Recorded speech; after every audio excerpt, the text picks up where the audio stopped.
Assalamualaikum warahmatullahi wabarakatuh. Saya Restanti Rahayu Puja Pratiwi dari kelompok 10 Sejarah Pemikiran Ekonomi Islam Periode Kontemporer Ekonomi Syariah CIIN Ponorogo. Kelompok kami akan membahas tokoh Adiwarman Aswar Karim.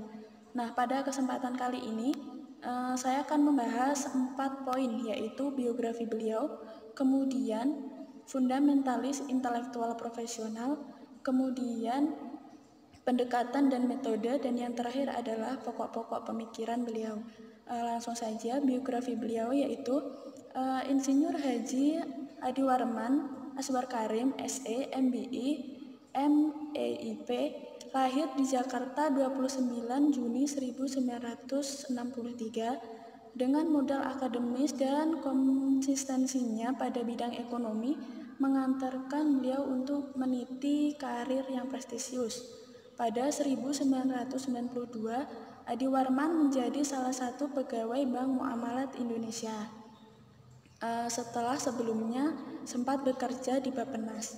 Jabatan terakhir di Bank Pionir Bank Syariah tersebut adalah Wakil Presiden Direktur. Jabatan tersebut dipegang sampai tahun 2000 ketika beliau memutuskan untuk keluar dari BNI. Yang selanjutnya adalah fundamentalis intelektual profesional.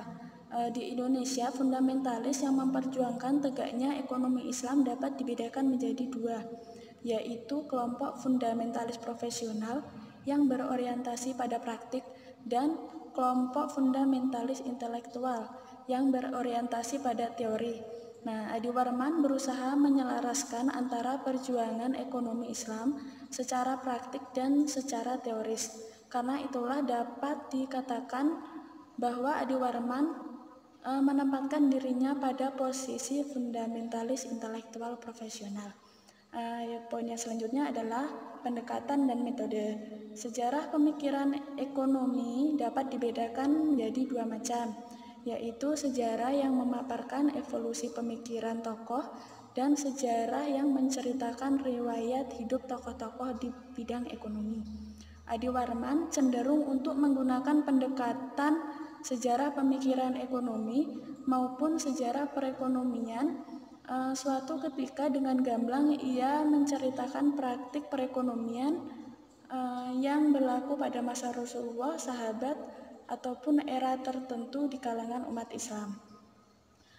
Tetapi pada saat yang lain beliau mengkaji beberapa tokoh ekonomi dan pemikir Islam. Dengan basis sejarah ini nampaknya Adiwarman berusaha menemukan landasan akar sejarah yang kuat bagi bangunan. Selanjutnya adalah pokok-pokok pemikiran. Menurut Adiwarman, Haroka Iqtisadiyah sebagai pengembang ekonomi Islam di Indonesia dapat dilakukan dengan 3 tahap. Yang pertama, mengupayakan wacana ekonomi Islam ke dalam kampus melalui kurikulum atau bentuk lain seperti buku, seminar, dan kelompok studi. Kemudian mengembangkan sistem dilakukan melalui pembentukan undang-undang atau peraturan daerah. Dan yang ketiga adalah pengembangan ekonomi umat. Diperlukan kepedulian dan kemauan kuat dari para praktisi agar komitmen mempraktikkan ekonomi dalam Islam setiap kegiatan ekonomi.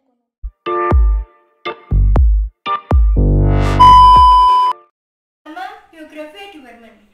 Kepakaran Adiwarman di bidang ekonomi Islam semakin diakui dengan ditunjukkannya ia sebagai anggota Dewan Syariah Nasional dan terlihat dalam mempersiapkan lahirnya perbankan syariah.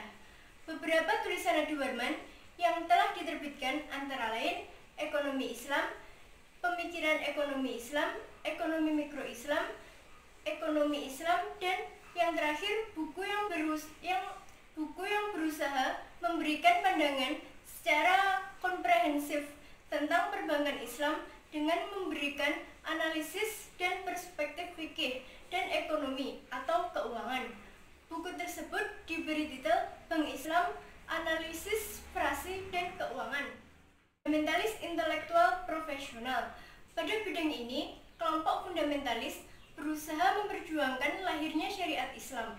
Dalam sistem ekonomi Islam, khususnya perbankan Islam, sama halnya dengan keinginan kawan-kawan mereka yang memperjuangkan syariat Islam di bidang politik dan hukum.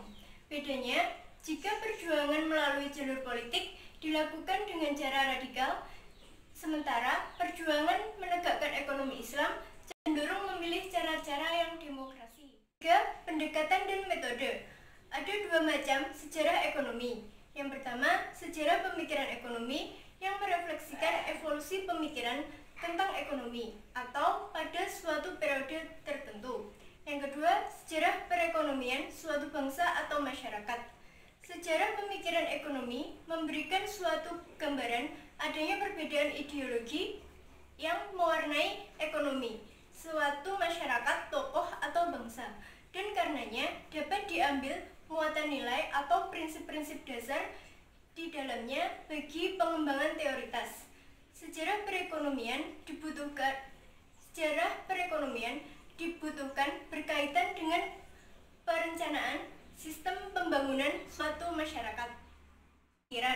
Menurut Adi Warman, ekonomi Islam di Indonesia tidak akan bangkit jika hanya menggunakan salah satu teoritis atau praktis. Keduanya harus berjalan bersamaan. Serentak gerakan tersebut, menurut Adi Warman, yaitu sebagai gerakan al-Iqtisadiyah, al-Islamiyah, al-Indonesia. Gerakan tersebut dimaksud untuk gerakan serentak masing-masing praktisi, akademis, serta pemerintah.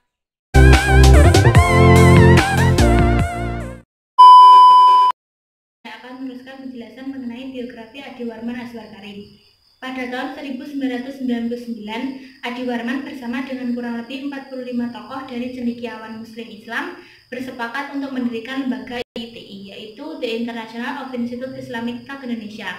Lembaga ini sebagai induk organisasi yang berada di Amerika Serikat, yaitu lembaga kajian pemikiran Islam yang berupaya mengeksploitasi islamisasi ilmu pengetahuan sebagai respon Islam terhadap perkembangan ilmu pengetahuan. Berdasarkan lembaga inilah Adi Warman menjabarkan gagasannya tentang ekonomi Islam. Kedua, mengenai fundamentalisme intelektual dan profesional, yang membedakan pola gerakan fundamentalisme Islam menjadi Islam politik yang menempuh jalur kekuasaan sebagai alat untuk menegakkan syariat Islam, dan Islam kultural yang menempuh jalur budaya dan kemasyarakatan yang bertujuan untuk pertama, menegakkan syariat Islam dan negara Islam, yang kedua, yang menjadikan masyarakat Islam dan peradaban Islam masyarakat madani. Pendekatan dan metode Adi Warman Azwar Karim. Selain pendekatan sejarah, Adi Warman juga melakukan pendekatan fikih. Fikih berbicara aspek sosial masyarakat yang lebih luas, sehingga Adi Warman berpegang teguh pada likul lima komakom walikul lima komakol, yang artinya setiap kondisi membutuhkan ungkapan yang tepat dan setiap ungkapan membutuhkan waktu yang tepat pula. Secara sederhana, Adi Warman menggunakan istilah prinsip-prinsip fikih terhadap masalah ekonomi. Contoh dalam masalah fenomena distorsi permintaan dan penawaran. Meski begitu, Adi Warman menghindari melakukan islamisasi ekonomi, yaitu dengan cara mengambil ekonomi barat lalu dicari hadis dan Al-Qur'annya. Menurutnya itu tidak benar, sehingga Adi Warman menggunakan metode interpretasi bebas terhadap teks Al-Qur'an, hadis, dan fikih secara perspektif ekonomi. Yang keempat yaitu pokok pikiran Adi Warman Azwar Karim. Dengan adanya 5 prinsip tersebut dapat ditarik kesimpulan dalam konteks ekonomi yang menjadi inspirasi untuk menyusun teori-teori dalam proposisi ekonomi Islam, meliputi pertama, multiple ownership atau kepemilikan multijenis, yaitu derivasi dari prinsip tauhid, di mana manusia sebagai pemegang amanah untuk mengelola sumber daya yang tersedia. Yang kedua, social justice, yaitu kebenaran mengeksploitasi sumber daya yang dibatasi oleh tujuan bersama, yaitu keadilan sosial dan kesejahteraan secara merata. Yang ketiga, freedom to act, yaitu memberikan motivasi terhadap perilaku ekonomi dalam berusaha, dalam kapasitasnya sebagai individu atau pemerintah yang memegang regulasi, sebagaimana dipraktikkan pada masa Nabi. Selain dari 5 prinsip tersebut, dalam mencari sumber ekonomi, diperlukan adanya tatanan norma dan hukum, yang menjadi payung dan jaminan atas keberlangsungannya.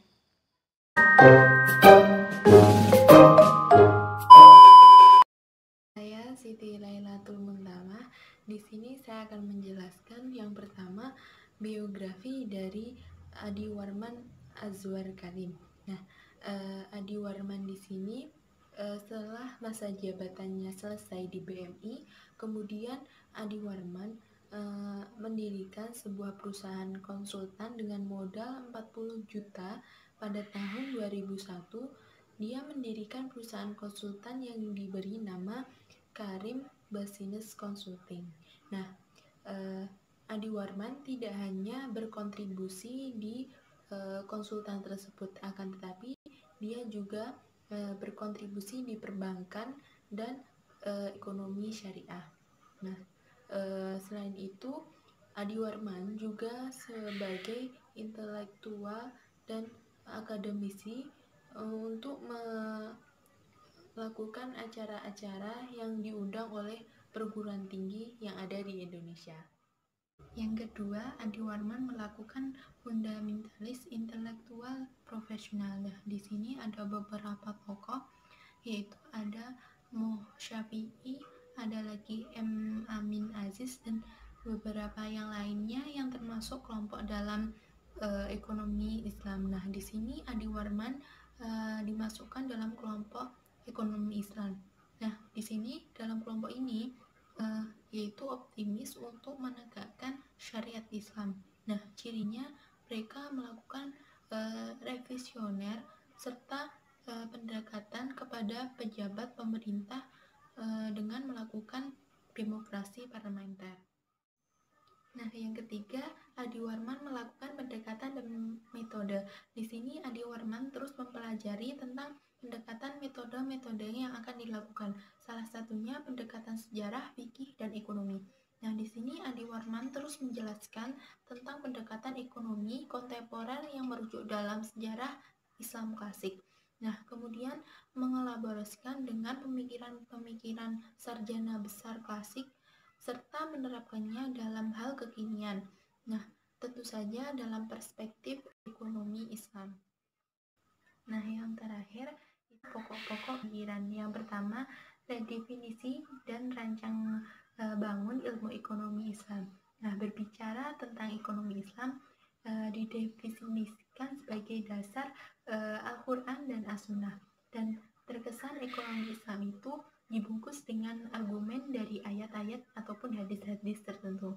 Nah, bagi banyak pihak menginginkan jawaban yang akurat dan memuaskan. Bisa jadi ekonomi Islam itu ekonomi konvensional dan ekonomi yang dikatakan Islami sepanjang didasarkan oleh ayat tertentu. Nah, sadar akan hal itu, Adi Warman menawarkan pengertian ekonomi Islam sebagai yang dibangun di atas nilai universal Islam. Nah, adapun nilai yang dimaksud itu tauhid, yang kedua adil, yang ketiga khilafah, yang keempat nubuwah, yang kelima ma'ad.